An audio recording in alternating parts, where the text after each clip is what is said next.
Hey everybody, welcome to the Ultimate Swimmer March Madness NCAA Division One Men's Recap Show. We're going to go over day 3. It was super exciting.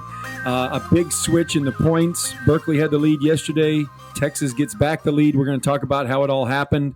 Joining me as always is my incredible co-host Noah Yanchulis. Noah, give us the lowdown on day 3. Yeah, for sure. And give me 1 second here. Okay.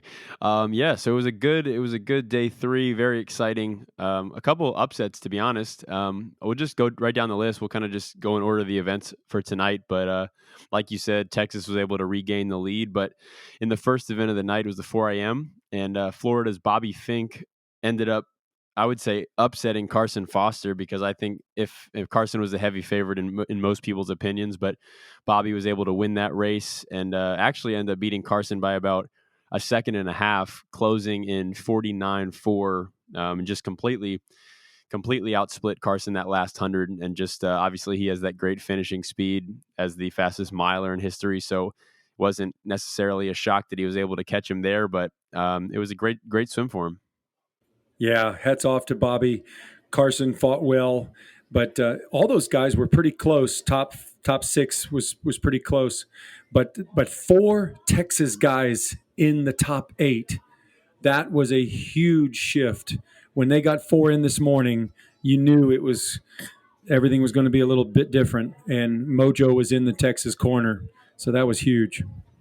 Yeah, absolutely. Over 50 points for Texas in this one event alone. So that was huge. And really what may end up being a deciding factor in the meet is California's top 400 IMer, Hugo Gonzalez. Actually, he qualified 10th in prelims and then ended up winning the B final in a time that would have won the A final. And so that's a huge point swing for Cal. And I'm sure that they're wishing they could have that morning swim back for Hugo, because it's got to be frustrating going the time that would have won it all. Yeah, but again, just want to say hats off to the 4 Texas guys: Carson, his brother Jake, Braden Vines, David Johnston, the freshman. So 2 freshmen, a sophomore and a junior, all make it in the top 8.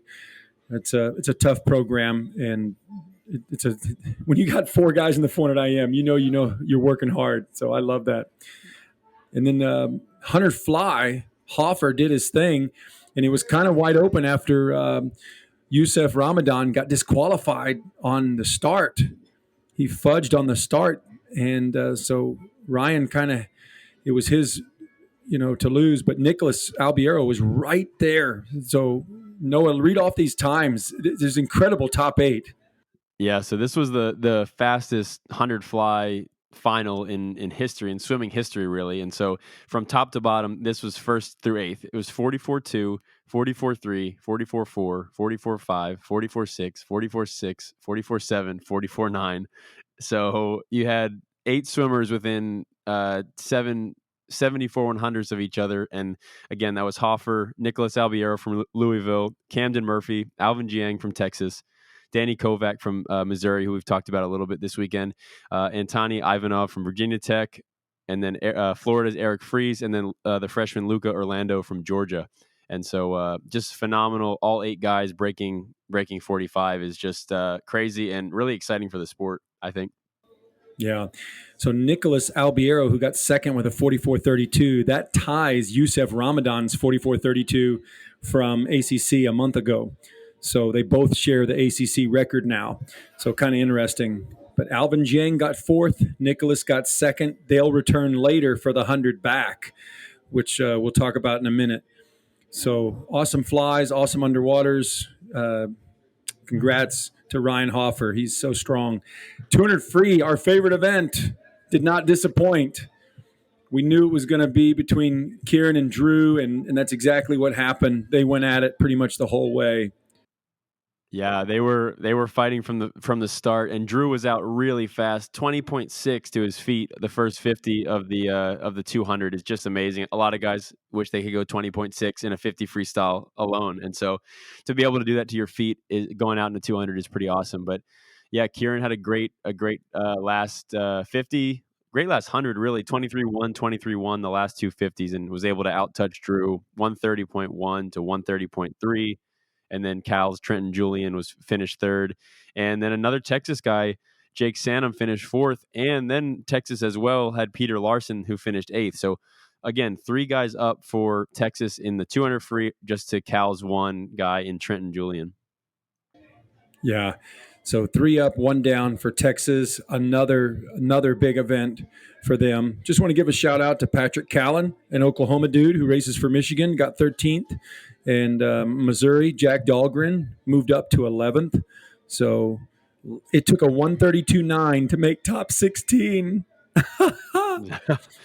That's so crazy.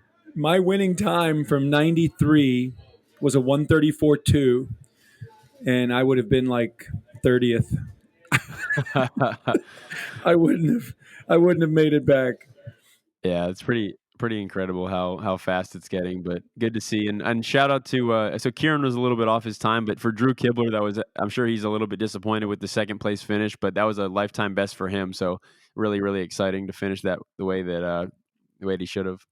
Yeah, and both Kieran and Drew are juniors that'll be going at it again next year. And then we move on to the men's 100 breast. Not surprisingly, Max McHugh, he's been one of the fastest guys around all year long, 50.1. That was a pretty big lead over the rest of the field. Dylan Hills, 50.9. Reese Whitley gets some points for Berkeley at third, 51.0. But Casper from Texas was sixth, so he was in there with some Texas points. I just got to give a shout out to Ben Patton, who was 17th. The guy from Northwestern had to scratch. Ben got in and moved up to 12th. So Ben is my son Luke's roommate. So way to go, Ben Patton, 51.8, 100 breast. Wow, that's awesome. That's a great. I didn't know that guy had to scratch Northwestern. Do you know why? No, it was a medical reason, so he's out for the meet, and it didn't specify why. But Wow. Ben made the most of that opportunity. Absolutely, yeah. And then Max McHugh just being so close to breaking 50, only would have become only the second guy to do it, but just so close, 50.1 pool record, and won the race pretty easily.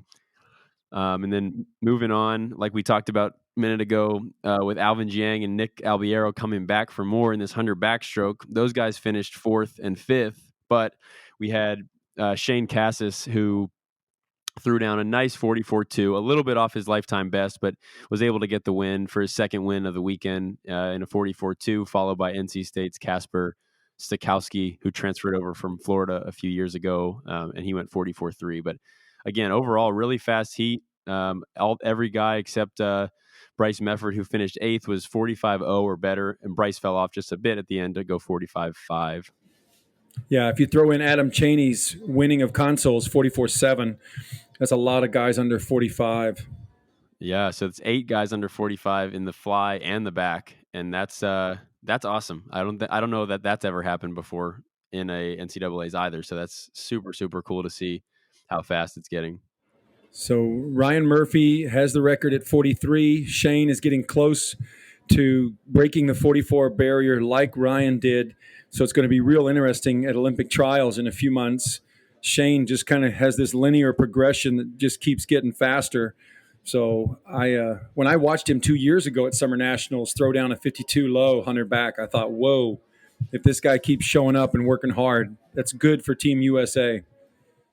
Yeah, you knew something special was coming a couple summers ago, and I think last year he would have been able to cash in pretty big, but it's nice to see that this year he's able to get two events so far and 2 wins. So hopefully he can finish with the three-peat to get the 200 back.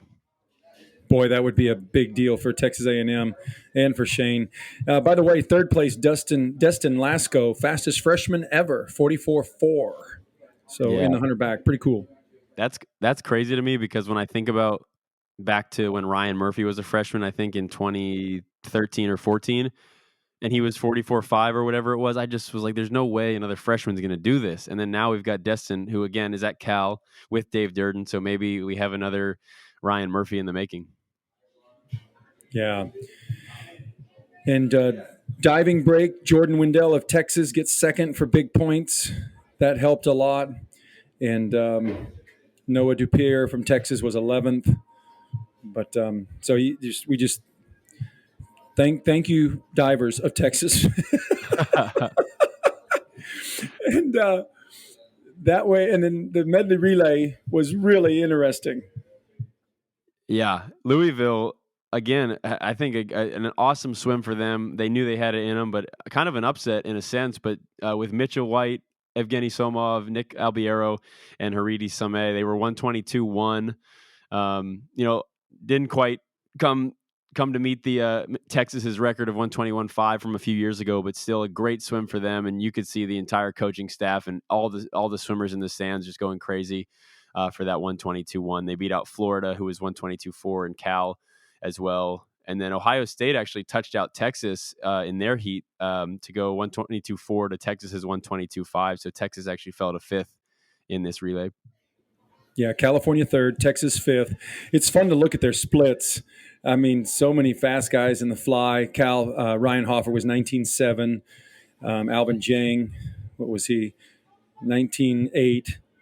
And Danny Kruger anchored in 18.6. I want to point out, yeah, there was Will Davis. One of my friends actually pointed this out to me earlier today. But Will Davis anchored Florida's relay in 18.6, and in the individual 50, I believe he was like 19.8 or 19.7. Mm-hmm. And that is what you call the definition of a relay swimmer. Will Davis got hyped and was able to close for Florida and keep him in the race. But to go over a second faster than your flat start 50 is pretty impressive. Yeah, it is fun, but just really, really great relays for the top 8 and the top 16. And congrats to Louisville for the win. We're big fans of Arthur Albiero and his son and that team. So pretty cool way for them to end the evening. And it was a great day 3 because Texas has, what did we say? What was it? A 40-point lead now? Texas has the lead now by 42. It's Texas at 414. Cal's in second at 372, and then Florida down in third with 282. So Florida's kind of out of it, but Cal's 40 points behind now, and they're going to have to really, really step up tomorrow morning to make sure they get the job done in the prelim session. Yeah, so it all happens in prelims. That's where all the excitement happens. And if 200 back, 100 free, 200 breast, 200 fly, and the 400 free relay and platform diving, if Texas can really get after it, they can win. But Berkeley will not give up. They are so tough, especially in that back in the 100 free and the free 400 free relay. So Noah, thanks for the updates, and can't wait to watch tomorrow. And any other closing thoughts? I'm excited for tomorrow. I'm excited for a good finish. I think, Cal's got 5 guys in the top 11 in the 200 back. So that's just kind of an indication of how strong they are on day 4. And so, yeah, we'll just see if Texas can hold them off, really. Yeah, and we'll be back with the recap tomorrow night for the end of the meet, day 4. So thanks for checking us out at the March Madness NCAA recap show. I'm Josh Davis for Noah Yanchulis. Keep smiling and keep streamlining. Bye-bye.